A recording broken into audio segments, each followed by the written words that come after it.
Well, our scripture is from the 5th chapter of Matthew. You have heard that it was said, an eye for an eye and a tooth for a tooth. But I say to you, do not resist an evildoer. But if anyone strikes you on the right cheek, turn the other also. You have heard that it was said, you shall love your neighbor and hate your enemy. But I say to you, love your enemies and pray for those who persecute you, so that you may be children of your God in heaven. For if you love those who love you, what reward is that? Do not even greedy cheaters do the same? Be perfect, therefore, as your God in heaven is perfect. Let's pray.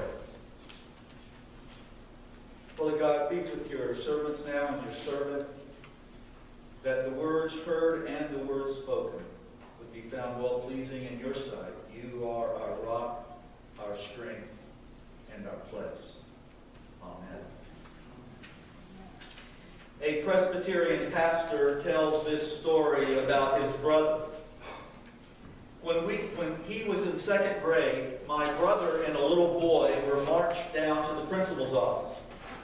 The teacher stood in front of the principal's desk.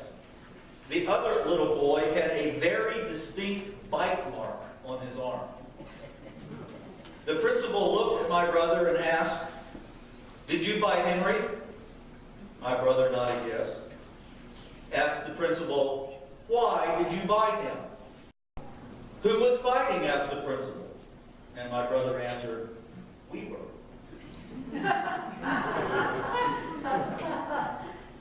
Be ye perfect, Jesus says. The word in the Greek is teleos. Whatever can Jesus possibly mean by this impossible saying? I mean, never mind that it can't be done. Just trying to be perfect can eat a person up. Theologically, this is at the heart of our quest to be acceptable to God. Many of us will remember Martin Luther, the great reformer of the 16th century, who first thought that he had to be righteous, he had to be perfect in order to be accepted by God, to have faith in God. And his efforts to be perfect just about killed him. Luther is not alone. How many of us overachievers have been down that road of trying to be and trying to look perfect? And we know now, at this stage in our society, so many young people, especially girls, after being shown endless images in movies, on TVs, and magazines of what they should look like, end up in a life and death struggle with food. Be perfect?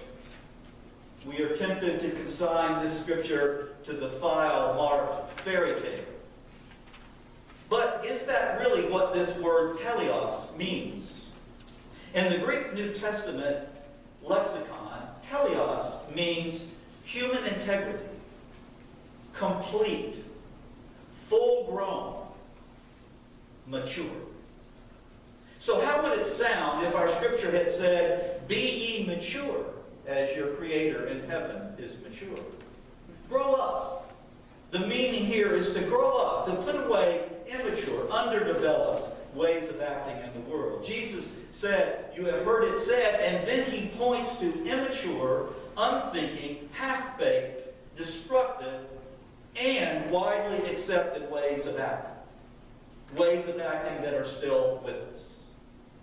You have heard it said, an eye for an eye. Love your friends. Hate your enemies. Immature, Jesus says. But Jesus is all grown up.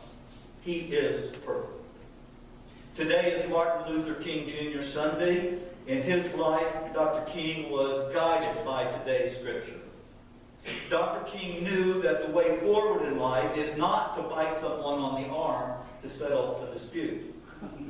It was, rather, to seek to be mature, like Jesus, and confront violence with love and non-violent disobedience. He wrote, Returning hate for hate multiplies hate, adding deeper darkness to a night already devoid of stars. Darkness cannot drive out darkness. Only light can do that. Hate cannot drive out hate. Only love can do that. Now, we should take care here that we do not equate non-violent resistance with cowardice. Just the opposite. We are entreated by Dr. King to resist injustice and violence with great courage. Jesus' whole life, he taught us to stand up for the vulnerable over against the powers. Jesus is not telling us to submit to evil, but to refuse to oppose it on its own terms. Evil calls us, in other words, to be and to act like evil is. Immature, destructive. We are not to let the opponent, Jesus says, dictate the methods of our opposition. And how do we do this and not be violent ourselves? Well, the key verse is verse 39 in Matthew 5. Jesus is speaking to people who are oppressed, who are being oppressed, who are degraded, who are being treated as objects and slaves. If anyone strikes you on the right cheek, turn the other also. This scripture has been used to paint Jesus as a really swell guy, but hopelessly naive, and an ultimately useless and irrelevant figure on history's stage. So let's see if we can get to the real meaning of this saying of Jesus about being struck on the cheek. Here is a translation from the Jesus Seminar. Don't react violently against the one who is evil. Notice it doesn't say don't react. It says don't react violently. So let us consider this scripture with the help of Walter Wink, a foremost theologian from the last century. To do so, we need first a little lesson in a cultural matter involving the right and left hands. I know, we just did this last week. It's come up again. We have to give attention to the right and left hands. Now, since my daughter is left-handed and is just about the coolest human being on the planet, present company accepted, of course, you must know how much I disagree with the cultural belief of that time that right-handedness was preferred and using the left hand was considered to be unclean. So to explain this to you all, I have enlisted the help of a brave volunteer. Ken Root is going to come up here and join me now. Put a little tap in the step. Here he comes. Now, in this example, I am the oppressor. Ken is the one who is oppressed. So Ken, you face me. The scripture says, if someone strikes you on the right cheek, point to your right cheek. Right cheek. Okay. So to be hit on the right cheek, when we look at that, the easiest way would be for me to use my left hand and either slap or fist. But what did we just say about left hand? You can't use the left hand, it's unclean. So it's got to be the right hand. On the right cheek, so it can't be a fist because I can't get there. It can't be an open hand. The only way to do it is a backhand with the right hand to the right cheek, which is exactly what was built into the culture. A backhanded slap was a sign of the oppressor over the oppressed. It was the man against the woman. It was the parent against the child. It was the master against the slave. It was part of the society, the backhanded slap. So he gets slapped. I slap him with the back of my hand. And then Jesus says, turn the other cheek. So this is the left cheek. Now, how do I hit his left cheek? Well, I can't use the left hand, of course, anyway. And I can't do the back of my hand. His nose gets in the way. Mine is a Norwegian nose, mind you. But so the only way to do it is with an open hand or a fist. Now, what do we know about open-handed, fisted fighting? It only happens between equals. The only time you ever got into a fist fight or hit somebody in the face with your right open hand, you were considered equals fighting. So the oppressor has two really crummy choices. I can either grant him the status of being my equal, or I can walk away. Walk away my own self, embarrassed and humiliated in my actions. And who knows, maybe in that moment, maybe I walk away thinking there might be something to this equality that he has. A round of applause for him.